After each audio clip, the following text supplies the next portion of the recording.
Depois temos a jato de tinta. Essa é a impressora mais famosa aí pelos usuários domésticos. Aquela impressora que nós compramos aí sempre, quando vai adquirir um computador, né? Vou começar pelas vantagens, vou inverter da matricial. Olha só que interessante, ela tem um baixo custo de compra, barato, 150, 200 reais uma jato de tinta, então não é uma impressora cara. Nível de ruído baixo, ela não te incomoda a hora que ela está trabalhando, isso é interessante. Média velocidade, então fazendo uma média, ela não é rápida nem lenta demais. Mediana velocidade, ou seja, o ppm dela. E o DPI, que é a resolução, é de média para alta, depende muito do modelo. Tem modelos que têm boas resoluções, outros modelos que não têm lá grandes resoluções. Então, avaliando de maneira geral, vamos colocar de média a alta DPI. Então, olha para você ver como é que entra em contradição novamente. Como é que a impressora ela é barata e tem uma série de vantagens? Que aí você tem uma grande desvantagem, o alto custo da cópia. Então, uma impressora que essa sim trabalha com sistema de tubo de tinta, e esses tubos são caríssimos. Acaba tornando, para quem imprime a quantidade muito grande de cópias, inviável pelo custo alto dessas tintas. Você tem a tinta preta e a tinta colorida, que acaba trabalhando às vezes em par e acaba consumindo muito. Então, torna onerável demais o preço da cópia. Depois temos a laser, que eu posso dizer que hoje, para o usuário doméstico, a laser se torna a melhor pedida. Vou provar por quê. Porque ela tem um médio custo de compra. A laser já não é uma impressora tão cara como foi antigamente. Tem um baixo nível de ruído, então não é uma impressora que vai te incomodar no trabalho. Alta velocidade, de maneira geral, a laser já é uma velocidade bem agradável. Não é uma impressora que você vai ficar, pô, vou imprimir 100 cópias e demorar tanto. Não, a laser ela tem uma velocidade bem interessante. Alta DPI, ou seja, a resolução da laser é muito boa. Então é uma resolução que, na hora que você imprime, você fica satisfeito com a qualidade dela. E o baixo custo da cópia, isso que o torna mais interessante. Que a laser trabalha com toner, que é um pó, e esse toner dá uma autonomia muito grande de impressão. Então você compra algumas impressoras laser que tem uma autonomia de 5.000 cópias, pagando um preço baixo no toner. Então essa impressora hoje, ela se torna mais viável para uso doméstico. Temos uma desvantagem, manutenção, comparando com as outras que eu já falei. A laser não tem uma manutenção tão em conta como as concorrentes. Então eu poderia colocar isso como uma desvantagem, mas também não é uma desvantagem tão séria a ponto de desistir de comprar uma. Temos depois a impressora de cera. Essa já não é uma impressora tão conhecida pelos usuários domésticos, porque é uma impressora muito voltada para uso comercial. É uma impressora que trabalha com bastões de cera e um óleo que consegue formar imagens. Geralmente pode ser usada para estampa de camisa, aquelas camisetas emborrachadas, que tem estampa emborrachada, convites em alto relevo. Então, por trabalhar mais com essa área profissional, a impressora, às vezes, de cera é uma impressora muito usada pelo pessoal da área, mini gráficas, né, impressões rápidas que você compra aí nesses comércios. Desvantagem, cara, e o custo da cópia dela também é muito alto. Ela é uma impressora, então, que onera muito valores. Só que tem a vantagem, nível de ruído, alta velocidade e altíssima resolução. Preste atenção, das impressoras que eu falei, até o momento ela é a melhor impressora em questão de resolução. A mais alta resolução até o momento é a de cera. Depois temos aqui a impressora térmica. É uma impressora que nós às vezes trabalhamos com ela todos os dias, mas nem sempre associamos o que ela é, onde ela está. Dá um exemplo, que imprime aí o nosso extrato bancário, a impressora que imprime aquele cupom do cartão de crédito, os cupons fiscais na hora de uma compra no supermercado. Ou seja, é uma impressora de uso específico, ela praticamente não se compara às demais. Eu não posso comparar uma térmica com uma jato de tinta e nem com uma laser. Por quê? Porque não é uma impressora que concorre com elas, é uma impressora específica. Você tem um comércio, vai imprimir cupom, então você vai usar uma impressora térmica. Botei uma outra característica aqui, que é uma impressão perecível, né? Que é aquela impressora que com o tempo o papel vai perdendo aí a tinta e você acaba sumindo com os valores que estavam no papel. Então ela tem uma característica de chamar de impressão perecível. E por último aqui temos o plotter. Até já comentei no plotter quando eu citei os periféricos de entrada, saída e entrada e saída. O plotter é aquela impressora de grande porte, usado para imprimir banners, mapas, plantas, né, de casa, prédio, aqueles projetos de arquitetura. Então, quando você precisar de um serviço de impressão de grande porte, você vai recorrer a um plotter. Também uma impressora de uso específico, não tem que comparar, eu não posso comparar um plotter com uma térmica, não posso comparar um plotter com a jato de tinta. Então, são comparações que não são viáveis, porque são impressoras de uso específico. Mas, adianto, impressora de grande porte. Então, com essas 6 impressoras, o examinador vai brincar um pouquinho na hora da prova. Vamos às questões?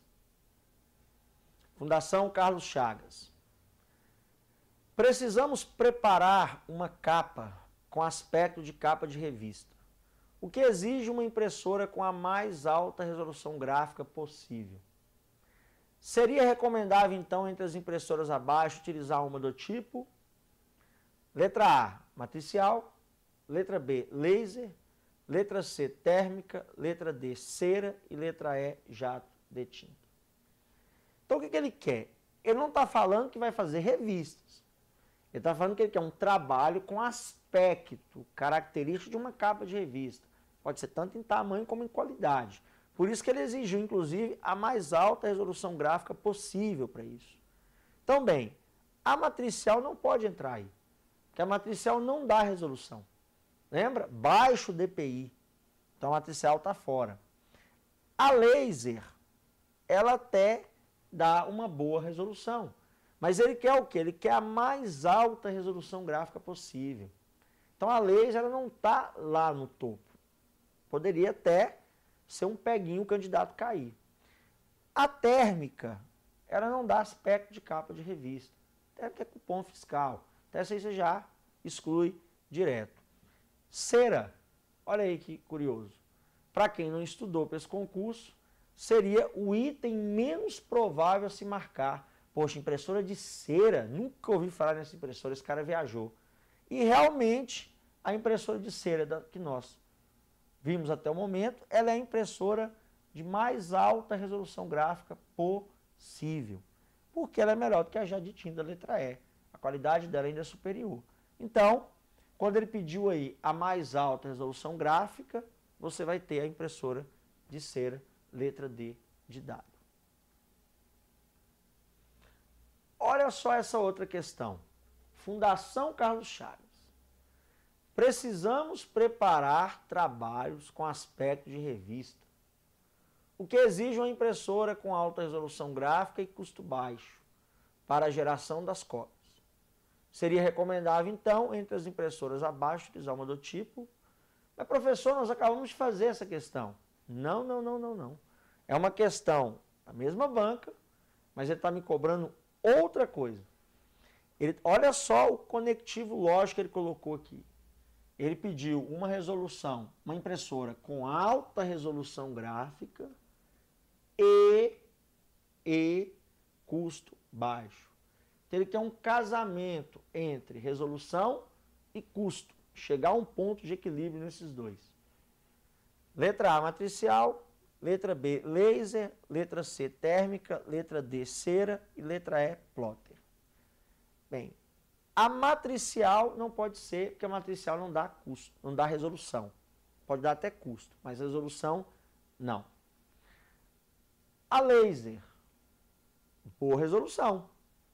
E bom custo, acho que dá para casar, né? Que a laser tanto tem uma boa resolução, como ela tem um bom custo. Mas se está com dúvida, vamos a C. Térmica. A térmica não faz trabalho com aspecto de capa de revista. A térmica é cupom fiscal, pequenas impressões. A cera, opa, boa resolução, mas a cera é caro. O preço da impressão de cera não fica em conta. Então, o que peca na cera é justamente o custo. E o plotter não é para aspecto de revista. O plotter é para impressão de grande porte. Então, quando ele casou aqui resolução gráfica com custo baixo, eu vou marcar a letra B, a laser. Essa sim, você tem esse casamento aí perfeito. Outra da Carlos Chagas, onde ele pergunta: a unidade de medida da resolução de uma impressora é dada em letra A, CPS, letra B, PPM, letra C, BPM ou letra D, DPI. Detalhe, ele não quer a velocidade, ele quer a resolução. E nós vimos que a resolução é dado por pontos por polegada. E pontos por polegada temos a sigla DPI. Porque CPS cai em velocidade, PPM, velocidade também, BPM não se aplica e letra D, DPI, são os pontos por polegada. Questão interessante, só prestar atenção que ele pediu a resolução da impressora. Letra D. Depois temos outra aí agora do CESP. Muito interessante também. As impressoras matriciais já estão obsoletas. E caso estejam disponíveis em um setor, devem ser substituídas por outras mais modernas, de modo a reduzir o consumo de material e o nível de ruído. Bem, saiu alguma lei me obrigando a trocar a minha impressora matricial que eu tenho na minha empresa? Olha só, ele está me obrigando, ele está falando que eu devo substituir a minha matricial por uma mais moderna. Onde tem escrito essa lei? Sendo que em determinados setores a matricial é obrigatória. Lembra da impressão em segunda via, notas fiscais? Então eu não tenho que substituir essa impressora. E outro erro grave, né? Reduzir consumo de material. Se é uma impressora que o consumo de material dela é baixo, ela é econômica. Então, por ela ser econômica, não tem como eu reduzir esse consumo. Até com o nível de ruído eu concordo que o nível de ruído é alto. Então é uma questão que ele forçou um pouco a barra quando ele falar que ela tem que ser substituída. Então esse item está errado.